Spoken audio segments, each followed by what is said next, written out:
Oi oi people, Silky here, and you're listening to the Lifer Musician Podcast, a podcast exploring the minds of creatives who've dedicated their lives to pursuing a career in music. The Lifer Musician Podcast is brought to you by Hookings Management, my artist services company that empowers our fellow DIY musicians to grow a monetised fan base without a record label. We offer a range of services such as online marketing, artist mentorship, release campaign management, videography, photography, graphic and website design, plus tons more useful services that are built to cater for independent musicians on small, self-funded budgets. Helping musicians market and monetize their art form is our passion. So if you're an artist that needs help taking your career to the next level, please feel free to reach out and get in touch via hookingsmanagement.com, where you can book a video call with me for some free advice on your project. On today's episode, I'm buzzing to be joined by Joel Stoker. Joel is lead singer in one of my all-time favourite bands, The Rifles, whose 20-year career includes highlights such as headlining iconic London venues, Brixton Academy and the Roundhouse, sharing the stage with Paul Weller, multiple charting albums, appearances on Soccer AM, and a live album recorded at the legendary Abbey Road Studios. I'm sure that Joel's insights are going to be very valuable for our listener base of DIY musicians, so without further ado, let's get into it. Joel Stoker, thanks for joining us today on the Lifer Musician Podcast, my friend. Thank you for coming down. So thanks for having us, mate, at your new studio. It's a great setup you got here. The band's been together for 20 years now. You were part of the noughties indie guitar music boom, but in my opinion, you didn't get the mainstream exposure that so many other bands were getting back then. Despite not having a mainstream support, you've managed to build a huge loyal fan base and maintain a successful long-term career as a band. What do you think is the key to having that longevity as a band?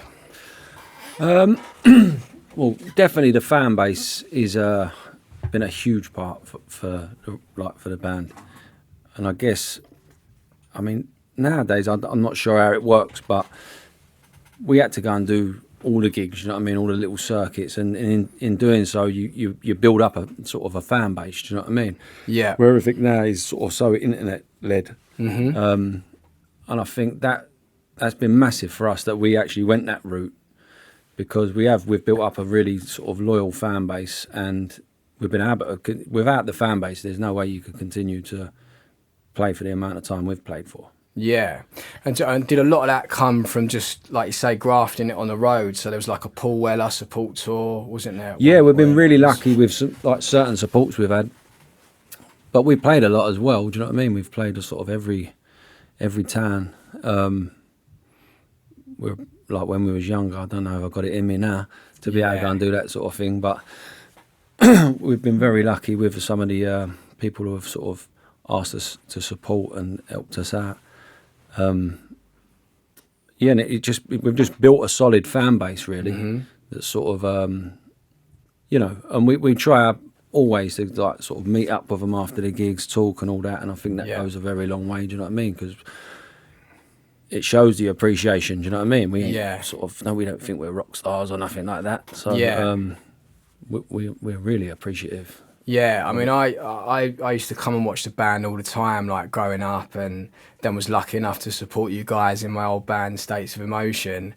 But it very much felt like a massive community around the band. Yeah, no, it's great. I mean, there's like, I think so many people who come to watch us have all become friends purely through that. Do you know what I mean? So it's sort of like now there's a community there where it's sort of wherever we're playing, there'll be lots of people who are now friends. Yeah. They meet up beforehand. It's lovely to see. You know what I mean? I think like a band like the Rifles, like you're a band that people support almost like a football team. Do you know what I mean? Where like sort of year in, year out, like every tour, they get behind it, they're buying the merch, like and spread the word as well. And word of mouth's been massive. Yeah. Because we ain't had like that sort of exposure. Do you know what I mean? We haven't been plastered on the radio here, there and everywhere. So it's been a long road, but it's definitely word of mouth has been huge for us. Yeah. So when you like first were touring, obviously you had some supports and like festival slots and that, but was a lot of it just building your own headline tours from the ground up? So like starting in like sort of 200 caps or whatever, like boozers around the country. And just... Oh yeah, we weren't like instantly playing sort of these big venues. No, not at all. Yeah. And when you got signed, like, did they give you like a tour support budget or something to go and like lose on the road? Probably. I don't know, to be honest with you. I can't really remember. I remember spending like, not me personally, but just videos and that. We probably spent a lot of money on doing videos and stuff. If I would do it again,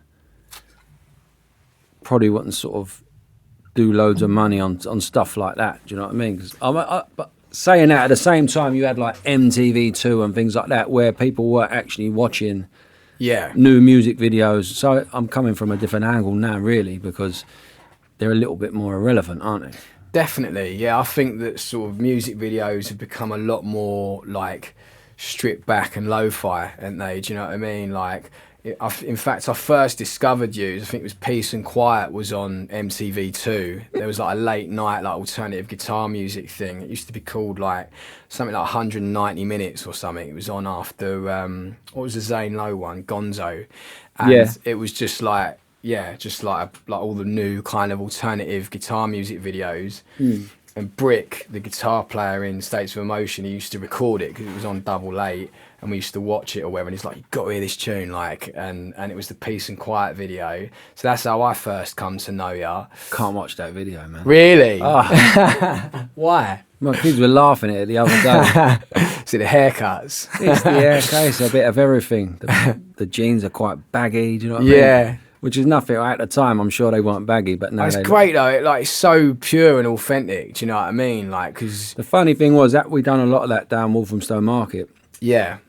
And I just done a new video for my solo album. Yeah. And I done it down the market. Same market. Yeah. So 20 years later, I'm still walking down that market. So. Let's talk about the early years then. Like, talk us through like the ups and downs of, doing the band full time back then as youngsters. Well, we was really lucky at the beginning. We got the publishing company give us an advance before we got a record deal to sort of Universal Publishing it was.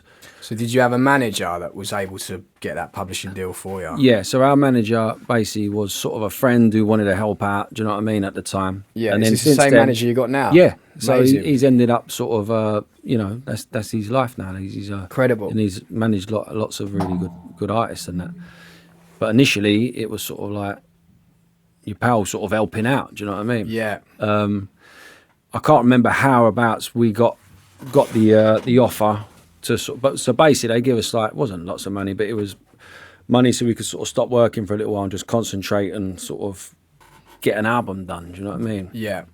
So that's how it sort of started out, and then we kind of just carried on writing, and then eventually we got a record deal, but it wasn't like, you know what I mean? I mean, a lot of people think instantly you're sort of got loads of money and, you know what I mean, and you're famous and all that. It's never been like that. No.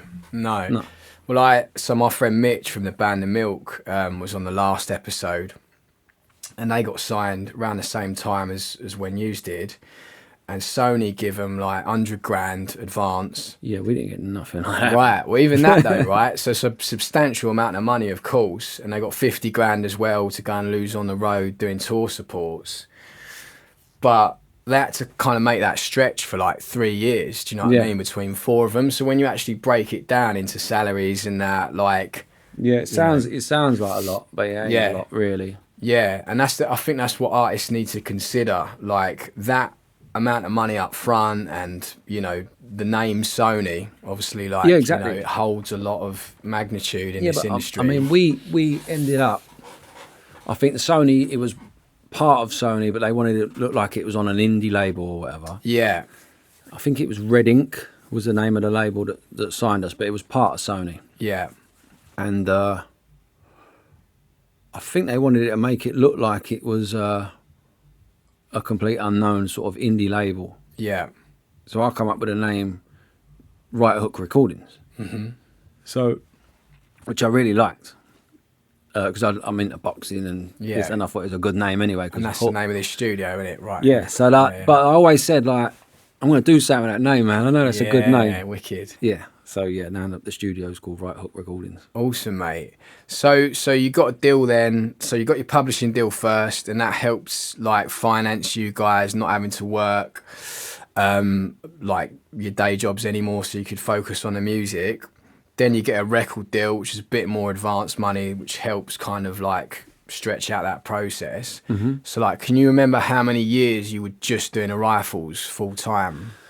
Well, probably quite a long time, do you know what I mean? But it wasn't like, it was still proper breadline. Yeah. The whole time we was doing it. How quick did you see, like, after the advances had sort of run out, how quick were you seeing a return on, like, merch and royalties and things like that? Yeah, I didn't really ever sort of notice that, do you know what I mean? Yeah. If I'm being honest. I never really noticed that. Yeah, fair play. So it was, like, an incredible experience because you're doing all this, like, boyhood dream stuff. We weren't thinking about that, do you know what I mean? We was going to, like, Tokyo and things like that. I don't care what it costs. Yeah, I'll have another sake, please. Well, that's the thing, innit? When you're that young. I actually got told I can't have any more sake on a plane once. Really? Yeah, well, not once. We went there twice, but yeah. It's a good beer, to be fair, isn't it? Yeah. What, sake? Oh, I'm thinking of Asahi. No, Asahi, yeah. Oh, Asahi. Sake's like rice wine, isn't it? Oh, right. It's like a Japanese rice wine. After dinner and stuff. Yeah, and you have it warm. Yeah. Oh, But obviously on the flight, it was free. Yeah. And it's delicious. And it's just, so like every time they come by, I went, sake, please. So and they said no. So you were just like pretty much just living out the boyhood dream then of just like touring around the world, like supporting your heroes, and as long as there was enough money to like pay for the living costs of doing that, that's all that really mattered. You just but we didn't need money really anyway then. Yeah. You know what I mean? How old were you when you got signed? Well, it was sort of early 20s. I lived at home, you know what I mean? Yeah. I didn't need no money. So everything was pocket money. Yeah. So did you have like a sort of all or nothing mindset, would you say? Was like when you was in it and that, because there was so much, like guitar music was buzzing then, wasn't it? Do you know what I mean? And it felt like there was just so many opportunities out there for guitar bands. It was hugely mainstream. Yeah. Like festivals become the thing in it that like, it used to be that like when I was growing up, I remember going to V Festival when I was like 14 and it weren't a cool thing like to be doing. Then all of a sudden, by the time I was like 18, all the cool kids at school, do you know what I mean? Like wanted to go to music festivals and started wearing... What band do you think that was that sort of... I don't know for me, it was Oasis. Yeah. Like, obviously, that's when... I've always been into music, but, most of my friends weren't into music as such, do you know what I mean? But there was definitely a point where... down the local pub, our sort of first pub we was allowed to go in, when Oasis come out, you could not hear, there was nothing on the jukebox but Oasis for the whole night, do you know what I mean? And all my friends were really into it. So that was the first time I can think everyone's into a band, do you know what I mean? Yeah. I think for my generation, it was Arctic Monkeys. Yeah, that's what I was going to say. It probably would have been the Arctic Monkeys. And I don't think there's been a band since then that's done that same thing, that phenomenal... I'm probably out of touch, but I'm not aware of one. No, I don't think there has been. And I don't think I'm not sure if there can be anymore because the way that we all consume our media is so different now. Like back in the day, like, so when I was growing up, you had like Top of the Pops, TFI Friday, Big Breakfast, MTV, Kerrang. They were all like NME. Do you know what I mean? The music magazines and that. Like they were the sort of. There was very few platforms for alternative music. So everyone's attention was just in the same place. Whereas now, like, we'll wake up and we've all got a different version like on our phones that's kind of like, do you know what I mean? It's catered to our own like bespoke interests, so no one's staring at the same thing anymore. Do you know what I mean? Yeah. No one's like Too much variety. Yeah, and I think that it's good because it's like it's opened things up, and I think as a band now, you know, you can find your tribe online like without a gatekeeper, without this big platform, and you know, you can monetize them and carve out a career, and you can make a few quid as a musician now without having that machine behind you. But I don't know if you'll get this cultural phenomenon like alternative band come along anymore, because like I say, I think everyone's so distracted with all these different kind of, you know, niches. Like. Yeah, exactly. Yeah.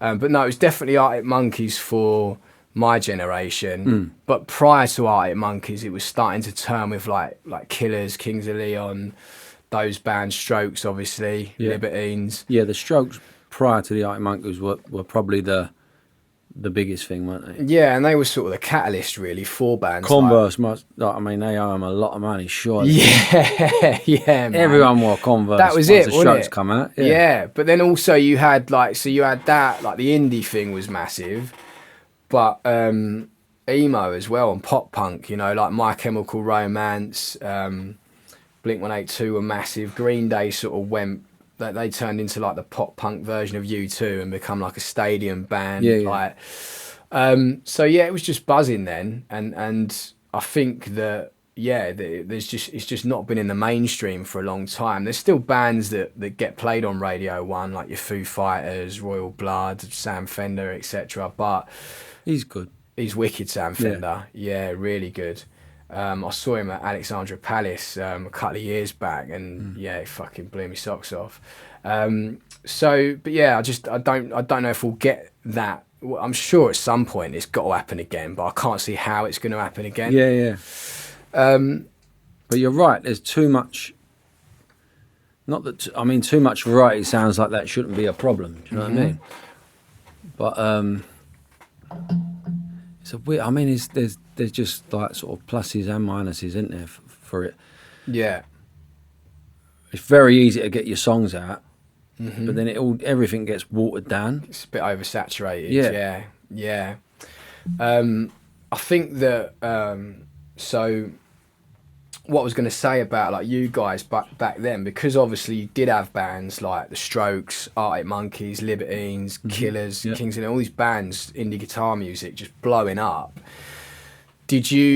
Was there this feeling of like, let's just fucking graft away and we can be that? Do you know what I mean? That I suppose there must have been. Do you know what I mean? At some point, but I don't really think like that, if I'm being honest. So I kind of. Have you always just been more of a like take it as it comes sort of thing? Yeah. I think that's a much healthier mindset, and that's it's healthier. It probably pisses people off around me a little bit, because they're like, "Don't you care?" Do you know what I mean? But it's I don't know. I've never been like, I want to take the world over. Yeah, but I feel like that's nice. I mean, it's lovely for people to like the stuff you've done. Do you know what I mean? And but you take the time to meet with the Rifles fan base, and do you know what I mean? You clearly appreciate it, but you're not just perhaps like hell bent on having this like fucking, you know, Oasis moment or whatever and being it, and that's healthy. I think that's probably why you've been in the game. It's for so a real long. Sort of, do you know what I mean? A balance, isn't it? So like, I would hate to not be able to sort of walk down the road. Do you know what I mean? Yeah. Or go to Sainsbury's or whatever. Probably more like Aldi in this climate. I'd hate that. The middle aisle, just like, how good is the middle aisle in Aldi? The best thing. Cave of Wonders, isn't it? The Brewdog do their own like beer for Aldi now. Oh, do they? Yeah. Brilliant. It's called have you seen it? Yeah, but it's got Aldi in it, hasn't it? It's like Old Brew or something like that. Have you seen the Lidl trainers? You've seen them? No. They're brilliant. They're like Lidl branded trainers, like the Lidl colours and everything. But they ended up like, people ended up buying them and selling them on eBay for like 300 quid or whatever. So yeah, there was like guitar music was booming, and there was like so many bands like being signed and financed to go on the road, and you were part of that. So, yeah, but like you say, you always kind of... So I guess you never took that for granted, even like as a young man, you always just appreciated it for what it was. Yeah, I don't think... Yeah, none of us sort of took it for granted. Definitely not. It wasn't like there was like surplus money. Do you know what I mean? I never ever felt that. Yeah, well, but I'd imagine though there were bands like in your peer group where there sort of was for a short period of time, you know, and there were bands as well that were all over, like Radio 1 and the telly and that, and they disappeared. Do you know what I mean? Very quickly, whereas you guys have always been pretty underground, I think. Yeah. But you've just maintained that thing, and I think I'm glad you've said that it's down to the community and the fan base and the time that you've invested into 100% it is. Like you said, we wouldn't be we can't go and play gigs if people ain't there. Do you know what I mean? It just don't work. And like, do you feel like there was a breakthrough moment, like in terms of like, I don't know, like a Paul Weller tour or the Soccer AM? Soccer AM was a real big one for us. Do you know what I mean? Because it was such a big show, like especially around my friends and that Soccer AM, because they're all like, you know, big football fans and this and that, and that kind of crossed. In a mad way, it definitely brought like music, people who are into music. Again, getting back to Oasis, that whole sort of, you know, a lot of Oasis fans, I would say, are football fans. Do you know what I mean? It brought, like I was saying, all my friends got bang into Oasis. Yeah. And they were all football boys, do you know what I mean? And stuff like that. And Rifles is a big football crowd, isn't it, I would say? Yeah, but definitely a lot of that is down to the things we've done on Soccer AM. Right. I would say. So I noticed, it was noticeable the day we went on Soccer AM, the same night I think we played in Birmingham, I think it was. Yeah. Which is mad that I remember that, because I don't remember many things like that. But I think it sort of sold out by the end of the day, do you know what I mean? And it was a huge... That was a huge marketing thing for us. Yeah. So would you say like that and the Paul Weller support, would you say they were the sort of two main things? I mean, I still sort of chat with people who come and watch the gig and go, yeah, I first saw you playing with Paul Weller and things like that. So I didn't notice the Paul Weller thing as it wasn't as prominent, because I mean, it was like instant, that Soccer AM thing. Yeah. But then that is...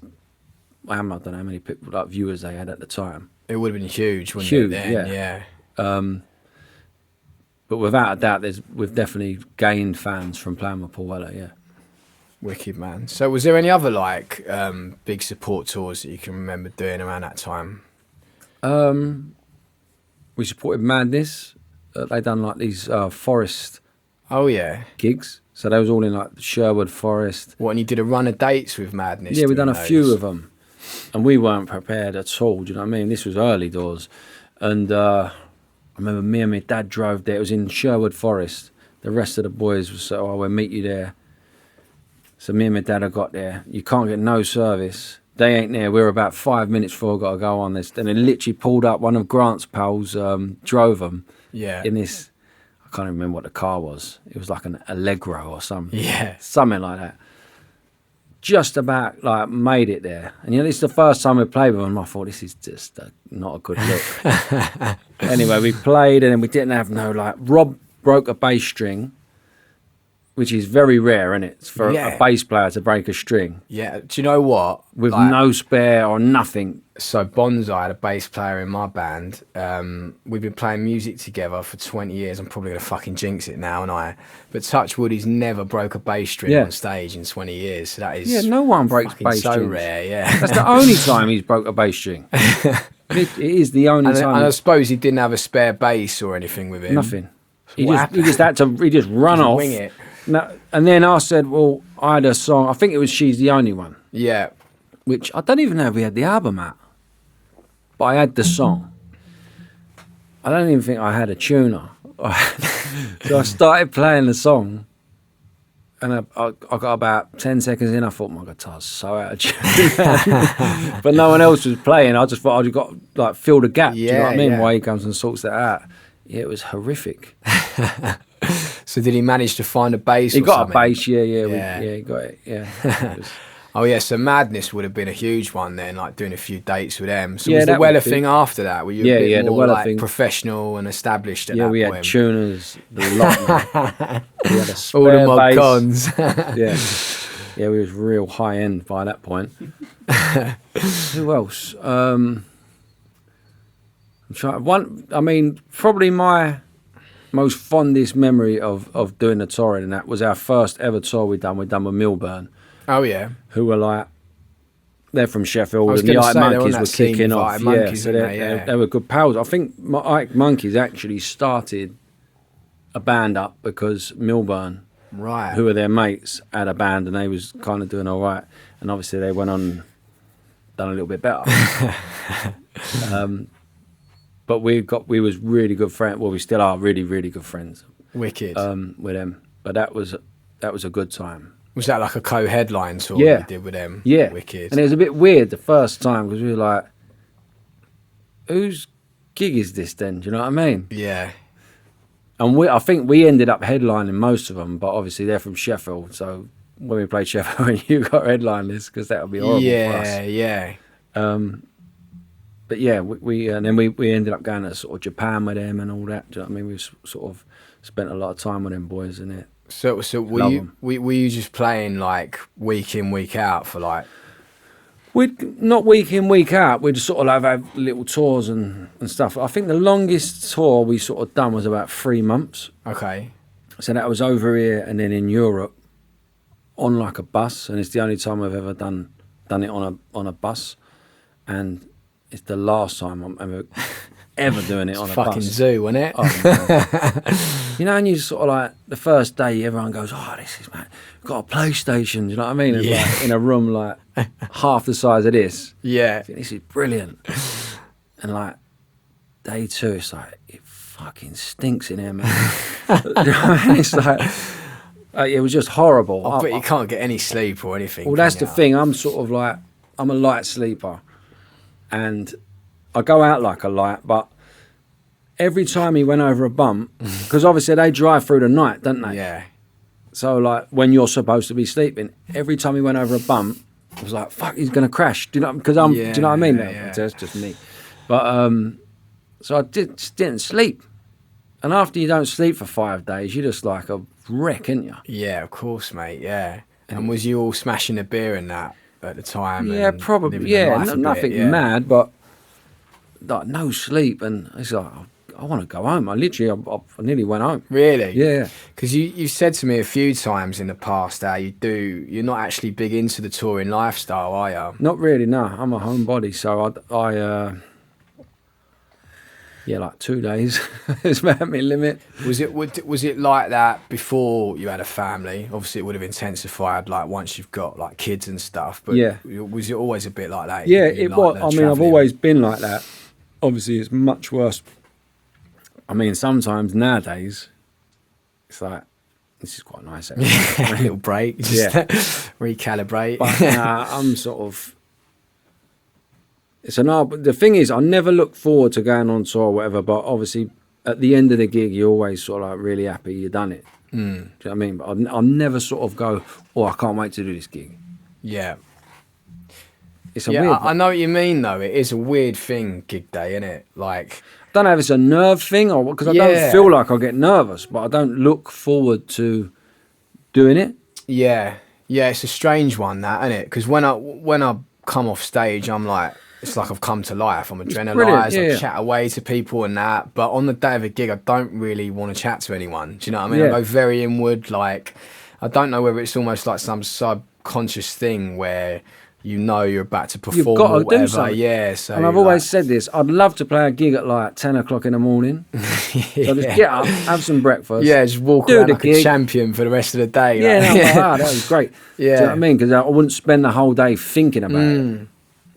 Yeah, I think as well with us, like where we're self-promoting a lot of these shows, so literally like doing all the marketing,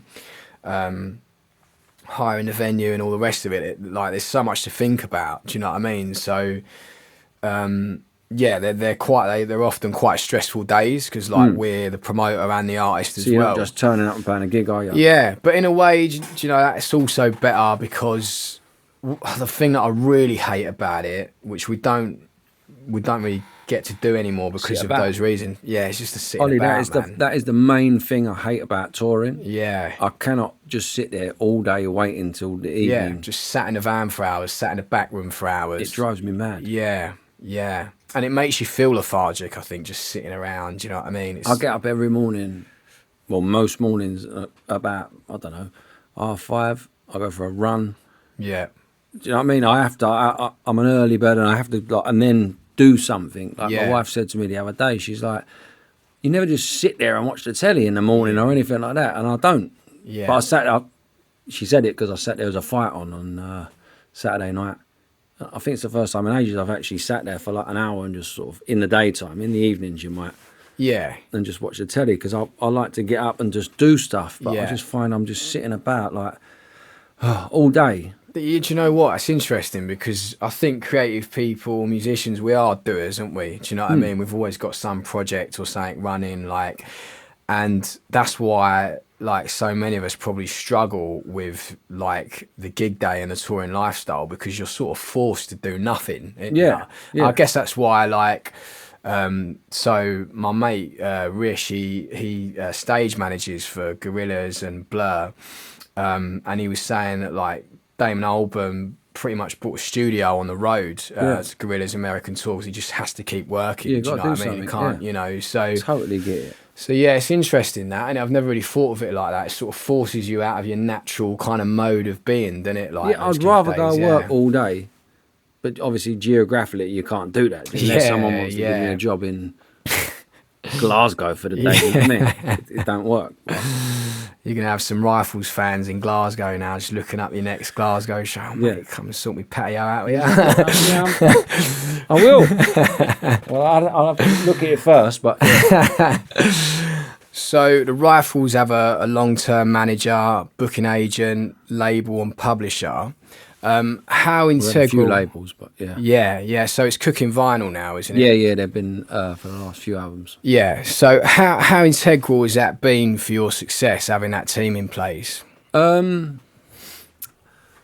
mean, I don't know how integral. Obviously, it's really nice to have a base and all that sort of thing, but I don't feel like we've had money thrown at us. You know what I mean? Sort of thing. But in terms of like them, like their network and opening up opportunities to get you shows or whatever and press and things like that. I mean, a lot of this stuff seems to come from us. Do you know what I mean? I'm not belittling that at all. Do you know what I mean? But a lot of this stuff seems to come from us. I mean, the Weller thing we had the same booking agent. That was that. You know what I mean? Really, the Soccer AM thing was a friend of mine who knew someone. Yeah. So that was kind of your own. I'm trying to hustle. think of pinnacle things that sort of, It's not. I wouldn't. Do you know what I mean? I can't think of any like major move that's happened outside of our camp. Yeah. So like having those like team members sort of helps like enhance what you're doing, like and open up certain doors, but really it's all down to you guys just like getting your head down and grafting. Yeah, obviously that keeps it all rolling, and obviously that they'll give us money like to sort of record an album and stuff like that, which is huge. We wouldn't be able to do it without it, so I'm not belittling it at all. But for like I said, pinnacle sort of moments, it's not been like a backhander from the label, do you know what I mean? Or nothing like that. It's not like this sort of one secret weapon like on the team that's like been key to the success of everything. Not that I can think. If I have missed that, then I apologise, but I don't think I have. Yeah, so it comes from the band first, really, and you'll get up and go, and then I think we've just we've played loads. We get on with people, you know what I mean, and certain people who are at a higher level than us. If we bump into them, they like it. Do you know what I mean? That's that's how it feels to me. That's how it sort of. Yeah. There's been no sort of. oh, you got to do these a favour because you know these. Do you know what I mean? Sort of thing. Like, it's been more of a case of. I think Paul Weller doesn't need us. Do you know, he did. He obviously doesn't need us. Do you know what I mean? But he didn't need to sort of give us a support slot. But he's obviously one of them people that just sort of, if he's into something or he likes something, give it a platform. He's in a position where he go, I like that. Yeah. You know what I mean? Which is brilliant. Like that there's people about like that. But yeah, other than that, there's been no backhanders. You know what I mean? No, of course not. No. So with like the, do you have a bit of a model as a band? Because you always do like, I feel like one like massive London show a year, didn't you? Like, so is there a bit of a model in like, right, we tour like in these months, we do a big London show then, and then there's the festivals and everything. Is there like a sort of not thought really out structure, or is it kind of just take it as it comes sort of thing? Not really. I mean, you know, we've all got families. Do you know what I mean? We're not trying to sort of take over the world. We've got a great fan base. I don't feel like we ever lose any sort of people, like any of our fan base. Yeah. So we're kind of on a thing where we just keep playing and keep bringing out new stuff, although it took us a long while to bring out any new stuff, which we're just sort of nearly finished. I say nearly finished. Until it's finished, it's not finished. Yeah. Another album. So I think it's like, what I'm sort of like gauging like overall from the conversation, it's about like, obviously you're grafters, do you know what I mean? And you love what you do. And you've got that fan base retention. Like a lot of those bands from that period were sort of trendy for a period of time and people don't listen to them anymore. They might stumble across it again. Oh, fucking hell, I love that tune back in the day. Yeah. But you've just been this constant, do you know what I mean? Like in these people's lives, do you know what I mean? Yeah. Like, I think we've been very aware that we ain't put something out for a long time, but we've still been gigging. Yeah.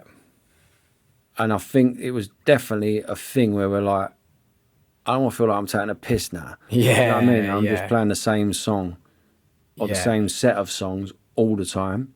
Yeah. Just to, do you know what I mean? Just you to feel like you owe it to the fan base to put something fresh out. I just think it would be nice, and obviously for us, it's hard. Do you know what I mean? Because, like I said, we've all got families and this and that. To find the time or the inspiration, do you know what I mean? Sort of just to get together in a room and jam is tough. Like just logistically, time wise, you know what I mean? Someone's got to do this. Oh, I can't do that tonight. And like I'm definitely just as bad as everyone else. You know what I mean? It's really hard. But we're definitely sort of are aware that you can't keep playing the same. Like, we've got to do something new if we're going to do it. You know what I mean? So but it's been nice. I mean, to be honest with you, we did. I was saying to you earlier, we probably had an album's worth about a year and a half ago, but then we sort of sat down and said, I'm not mad about it. Do you know what I mean? Yeah. So I'd rather not put anything out than sort of put it out and then everyone go, that's a bit shit. Yeah. Yeah, I know it is. I'd rather not put it out and sort of wait until you're sort of happy with it. Like, there's no point in doing that. Yeah, 60% that one, isn't it? Yeah, you're right. It's not the very one, good, is it? Yeah. It's new. Peace and Quiet's all right, though, isn't it? I'll play that one. So, first solo record then, The Undertow. That's coming out next month. What inspired you to release a solo album, mate? I think we were sort of like, you had that whole sort of lockdown period where it was all just sitting there. And everyone thinks like, I hate this lockdown album talk, do you know what I mean?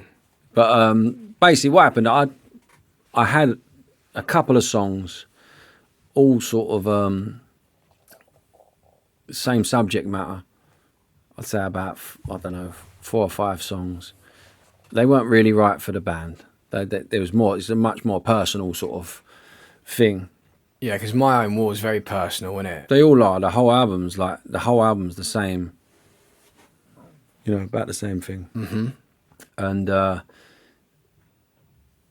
it just wasn't sort of a band thing. I didn't really want to collaborate with it. You know what I mean? It was my own thing.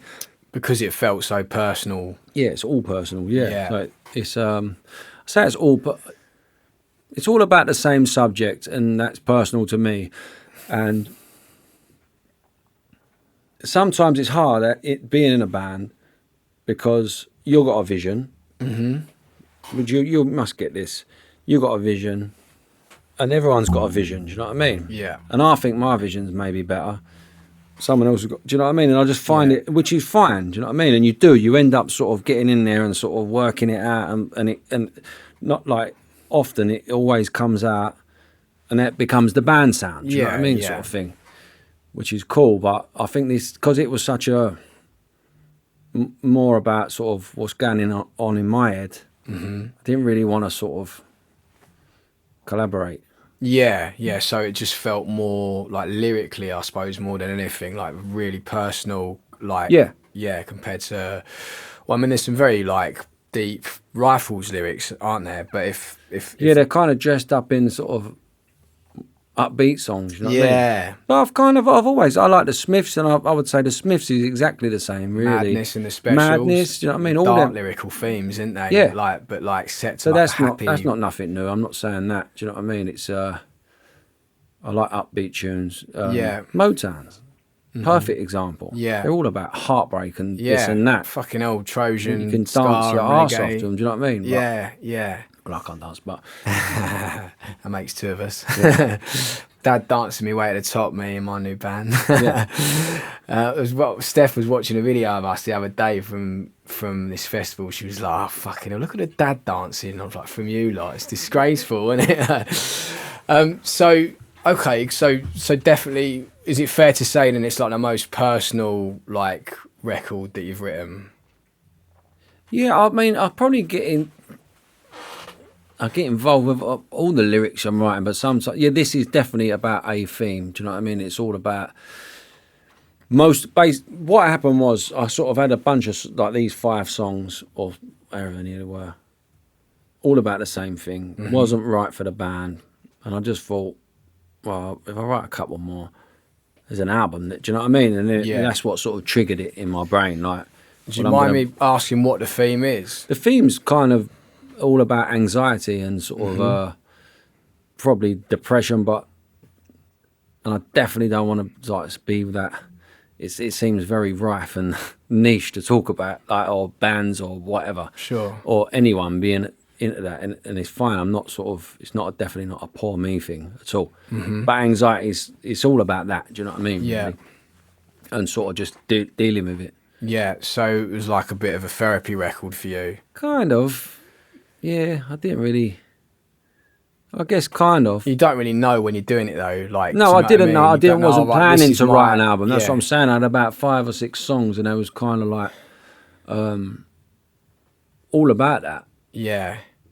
And know a lot about it. So yeah, it's amazing though that we've got that as like that outlet. Do you know what I mean? Because when you're getting this stuff off your chest and writing these personal songs, you don't really know like just like what exactly is going on in your head or how deep that is, and it's only after, isn't it, where you can like reflect on it and or how it makes you feel when you lay it down in the studio, and you can get a lot of clarity from that, can't you? Like there's the 2 songs on our new album which really address childhood trauma and my relationship with my mother, and fucking hell, man, I've never cried in the studio, but I was listening to this vocal comp back of this new song of ours called The Parent Police, and I just fucking went, you know. And I remember when I was in like laying down the sort of ghost vocal tracks on those songs, and I just felt like really fucking like vulnerable, and I hadn't really thought about it prior to the studio session. I'd like written these songs and, you know, like and written these really kind of like personal lyrics that were about tough subject matters, do you know what I mean? Very close to the bone stuff. But I didn't realise like just how raw they were. And it was only when I was like then in a room with like producer and an assistant, like showing them to someone and doing it, like suddenly felt like, you know, quite emotional, quite vulnerable or whatever. But the great thing about it is I can listen to them songs over and over now and not be triggered anymore. Do you know what I mean? So I think there's something in that what we do as writers that's healing. Do you know what I mean? Well, I mean, what I will say is obviously you've got a reason to you know, be, what you was telling me earlier. Sure, yeah. You've got a reason for that. I don't have a reason. I've never had like any issues. Searching for it, yeah. Well, I've never had an issue, do you know what I mean? Or an actual problem that would make me sad or make me, do you know what I mean? Like, yeah. But sometimes it just sort of, you can't help feeling like that, do you know what I mean? Whereas what I'm saying is for you, you can pinpoint it, do you know what I mean? Yeah, but then, you know, it's interesting because I listen to songs from back in the day, like States of Emotion songs, where I'm singing about that stuff, but I had no idea at the time how much it was affecting me. Do you know what I mean? Or that particular lyric was, when I listen back, I'm like, fuck yeah, of course I was singing about me mum or whatever. But I did at the time. I didn't really know. I was just kind of like, you know, just felt safe to get this like these. You know, it's not about me. Yeah. Do you know what I mean? But yeah, okay, awesome. Well, look, I look forward to hearing that. Sounds like you've really fucking poured your heart out. Yes, yeah. I don't know. It's I definitely think, anyone that's sort of going through anything like that will probably get on the lyrics. Do you know what I mean? Yeah. And musically, My Own War's quite different to any Rifles record, isn't it? It's got a bit of like Arcade Fire, Suburbs about it. Yes. I mean, none of it sort of really sounds like the Rifles. Well, none of it does. I don't think. I wasn't really going for a sound, if I'm being honest. I was just sort of writing the songs and they sort of evolved, and I wasn't going for a sound at all. Do you feel like with Rifles, there's a sort of a certain like box? A bit of an element of like what you do. Like, we need a few bangers like that. Do you know what I mean? Like for the fan base, when you're writing an album, is there? I suppose we don't think like. I mean, looking at the first album to, you know, maybe the whatever album, it has sort of grown. You know what I mean? Yeah, but Freedom Run was like quite. I suppose that was quite different. Wasn't it? Yeah. It's a bit dreamy, like a bit more sort of Doves at times, and and more atmospheric. What's that mad tune on that album? I fucking love it. Little Boy Blue. Yeah, sick that. So that's Luke. Luke wrote that. Yeah, Luke's madder than me. That's a journey, that tune. But yeah, do you sort of feel like, you know, like I'm always sort of 3 minutes. Do you know what I mean? Yeah, but like, you know, like She's Got Standards and you know, Robin Hood, like songs like Science and Violence, like they're sort of upbeat, like you know, jump, throw your beer in the air sort of tunes. When you're making a Rifles album, and then you've obviously got your ballads as well, do you feel like, right, we need a couple of them and a few of them? Is that ever sort of something that's like a conscious thing? I don't know if it is. They just always end up turning out like that. Do you know what I mean? I guess it's just what, you know, what comes out of you as a collective. Yeah. Every now and then, you know, we go, I don't think we want to try anything like completely out the box. Do you know what I mean? Yeah. Because why? Why would I do that? Yeah, I've certainly felt like we're like 4 albums in now with Deaf Guitar Pop, and there is a bit of a formula, but we really enjoy that formula. Do you know what I mean? And yeah. Well, that's what I'm saying. The solo thing, I can do what I want. Yeah. I mean, we can do what we want with the Rifles, but I don't know. It's always that is what you want. It's in the Rifles. There's sing along. Do you know what I mean? It's how it ends up like turning out. Cool, man. So Right Hook Studio, which is where we're sat right now. How long has this place been open, and what's it been like running your own business as a producer? It's a weird one because it's not really something I've sort of gone into full steam because I haven't like promoted it. But basically, what happened was when I done my solo album, I done all the sort of demos in my sort of shed at home.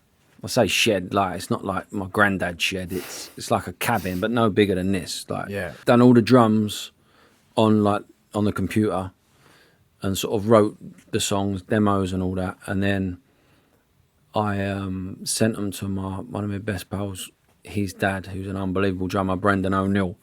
Sent them to him. He listened to them, so I just bought some drum mics. Come in here because this is where we rehearse in this building. Went upstairs and recorded all the drums in like 3 days, and then went back home and recorded the rest of it in the shed. So it just gave me an idea to think, like, especially in this day and age with you know, the equipment you can get, like I don't feel like you need an Abbey Road, even though it's brilliant, like the place, no one can afford it. I don't feel like you need a great big studio to record really good stuff.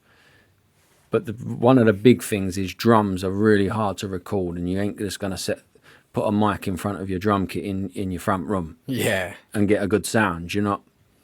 So I really just wanted to make a room where you could like track drums to a really good standard, and then take it home. Do you know what I mean? The money you'd spend in a week in a studio, you could buy a whole setup to record vocals, to record guitars, you know what I mean? All that sort of stuff in your leisure or at your leisure, without sort of being on a clock and spending money in a studio. Once you've got the drums down, why would you go to Abbey Road and pay whatever it is a day to put a microphone in front of a guitar amp? Yeah. Do you know what I mean? It just don't make sense to me. Yeah, financially, it's just don't make sense. And not only that, you're on a clock. Do you know what I mean? So you better be nailing that guitar. Today, because you ain't coming back tomorrow. So that was my whole sort of thought behind doing the studio, is really to get bands to come in. Obviously, you can record everything else here, and that's what bands have done.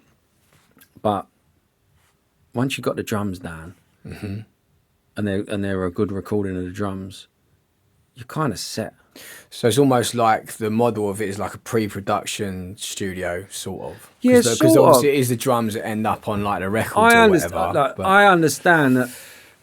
It's a bit, money ain't like falling off of trees. You know what I mean? So, and there's lots of bands out there that sort of can't afford. Do you know what I mean? And it does take a long time to sort of record something.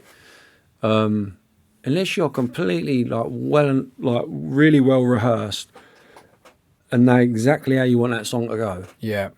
You're going to need a bit of a time. You're going to need quite a bit of time in the studio. Whereas if you know exactly how that song goes, or basically you know the structure of the song and how the drums go, you can spend as much time as you want in your bedroom. Yeah. With a good mic or whatever. Do you know what I mean? Or, a good amp. And try things out and this and that. Do you know what I mean? But obviously you got to know what the fucking drums are doing. Yeah, so that's cool. So this is kind of just like you built it just for the like essentials really that you have to go to a studio and lay out for, and then you're helping sort of facilitate artists and that they can come and lay the drums down here. And well, my point being is you don't need to go to a really, really high-end studio to record everything. Yeah. Do you know what I mean? I definitely think that drums are just tricky to record, and you need to spend a lot of money on microphones, you need to spend a lot of money on a good drum kit, you need to spend money on getting the room sounding good. Yeah.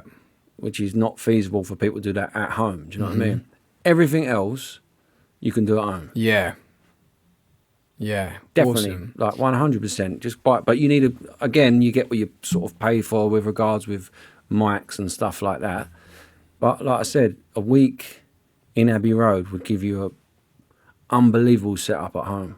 Yeah, it would. It sounds like I'm sort of like anti-Abbey Road. The place is amazing. Like, yeah, of course. It's like a fucking... But it ain't feasible. Spiritual fucking cultural heritage site, isn't it? Yeah. But I mean, that is a massive highlight of to go and play there. I bet that was incredible making an album there. But no, you're right. Like, this is sort of much more practical a setup like this studio for it's the almost modern like era. I'm almost not doing myself out of sort of getting people to come to the studio, but why don't I had a band in the other day, I said, when you get like four tunes worked out, do you know what I mean? Come and record the drums here Yeah. and get them, and then you can spend as much time as you like getting all the other stuff done. Yeah. Yeah, I like that, man. It's like a well practical way, a sort of streamlined way of bands getting what they need, but for a fraction of the price of what it would cost to book out a studio. You can record everything really well, but apart from the drums, you just can't sort of skimp on the drums. Can't cheap out on them, yeah. No. And nothing sounds like a real drummer. No. I mean, the stuff you can get on a computer is unbelievable. But it never sounds like a real drummer. No, you it's can't too beat in the time. live drum sound. Yeah, that's it, yeah. Cool, man. So I just got like a couple more questions. So I ask everybody, these next few. So what's been your biggest struggle as a musician, would you say? Musicians. Yeah? No, joking. Biggest struggle. I think that would be a fair answer, to be fair. Yeah, it's a good answer. Biggest struggle for me, probably.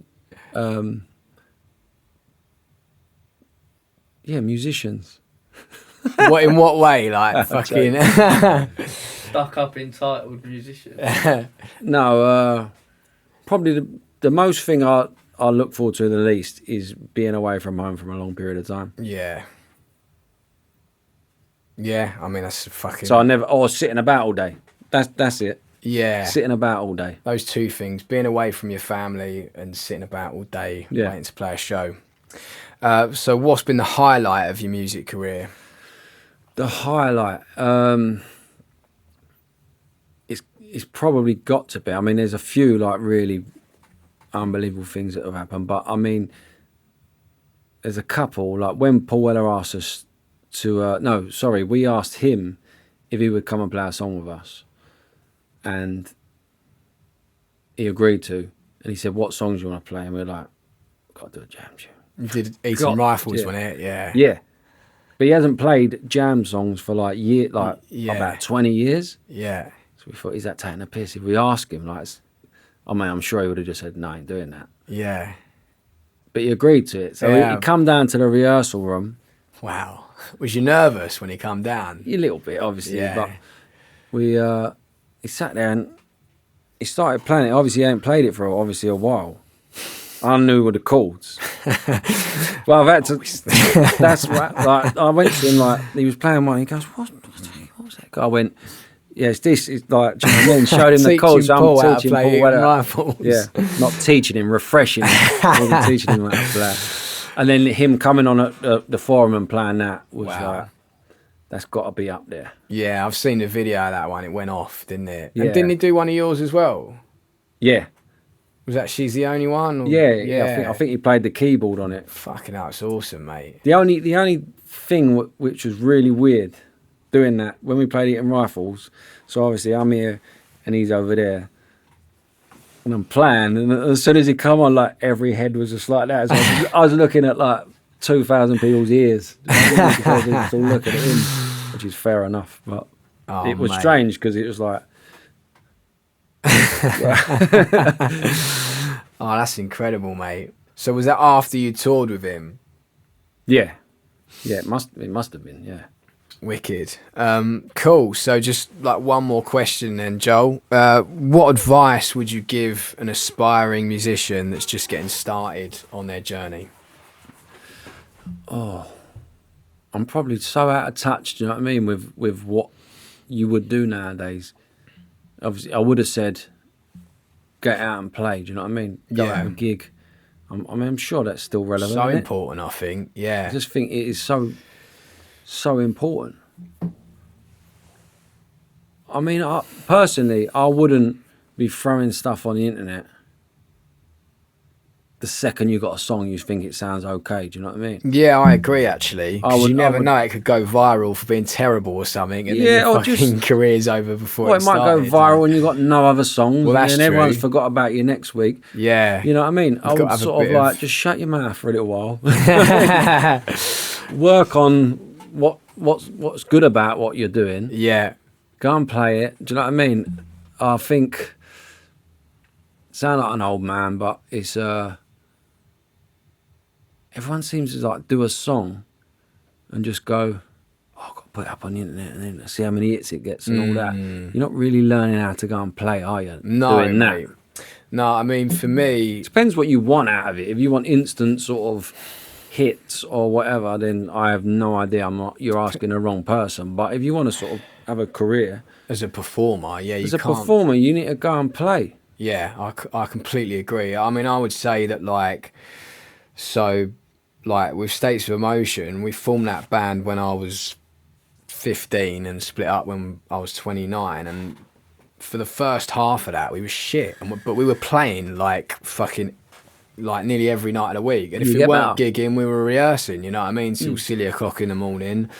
And we learn like on those really tough stages, do you know what I mean, like playing the old cliche, like one man and his dog, and the fucking monitor's not working, and the van breaking down on the way home and that. But all those spent experiences, the whole day just getting there for half an hour to play in front of one person. Yeah. And when you can learn to get good and perform like in those environments and be, you know, tight and everything, I always sort of compare it to like a boxer's amateur career, you know. Like the more you do in your amateur career, probably the better you will be in your pro career when those opportunities come. Do you know what I mean? Like, yeah, well, that's proven, isn't it? I think so. Yeah, I think so. So no, I think that's really good advice. I think that's so important, and you can't. It's something that you can't fast track it, can you? You can't wing that either. No, and I think there are some artists that take to live performing quicker at a younger age. But yeah, like for me personally, it took me years to get confident in that. Would you say it was the same for you in the rifles? I wouldn't say I'm sort of do you know what I mean? I'm not unconfident, but I wouldn't say like everyone look at me. Do you know what I mean? I don't feel. It's weird. You've got to have high levels of confidence to do what you do. You know what I mean? To headline the Roundhouse and play to 3,000 people and have. I'm confident in the songs. Yeah. But that's you know, I get what you're saying. You're not walking around like fucking Liam or like, you know, giving it the Bono or whatever. But what you do, like the pressure you're under performing to 3,000 pound punters and that. I don't feel that pressure at all. That's amazing, mate. But did you, when you started out, like playing your first few shows, you know what I mean? Maybe was a you little nervous bit. and that? Maybe a little bit. Maybe a little bit. I don't feel pressure because I'm confident in the songs. You know what I mean? I mean, it's definitely worse if we don't rehearse well enough. Do you know what I mean? If you're rehearsed, then why shouldn't you be confident? Yeah, definitely. Yeah, I sort of tend to like over-rehearsing for big gigs, do you know what I mean? Like almost booking like... You can't be over-rehearsed, I don't think. I mean, we're pretty bad at... I don't think we've ever been over-rehearsed. So say you've got like a big show coming up, like Electric Ballroom or whatever, and you haven't played like a show for a little while. Like, how many times were you getting in rehearse before a big gig like that? Well, I suppose we're going to be playing Electric Ballroom at the end of the year. And we're going to play some new songs. So we need to be a little bit more rehearsed than what we are now. But we know there's songs we've been playing for like, quite easily. So we don't really need to sort of like we know them. It's more about just getting the new songs tight in the rehearsal room. Yeah, totally, Yeah, cool. So yeah, we kind of, the answer to your question is one night. So cool. So yeah, so just like any sort of aspiring bands or whatever that might be listening, just get out there and, you know, earn your stripes and play loads of shows. I think so. I mean, I don't know. Yeah, there must be loads of places you go and play. I mean, the whole music scene with bands and all that, it seemed like there was a lot of places and a circuit. Yeah. You know what I mean? Where you could go and play. Does that still exist? I don't know. Yeah, I think it's still out there. I don't think it's as like I don't think it's as healthy as it was back then, do you know what I mean? But yeah, I think it's out there, do you know what I mean? It still goes on. Good. So when's the new album, The Undertow, coming out, mate? What's the release date? The 1st of September. Cool, brother. Well, look, best of luck with the new release. Thanks for having us, mate. It's been an absolute pleasure. Yeah, good to see you again, mate. Cheers, Joel. Nice one, mate.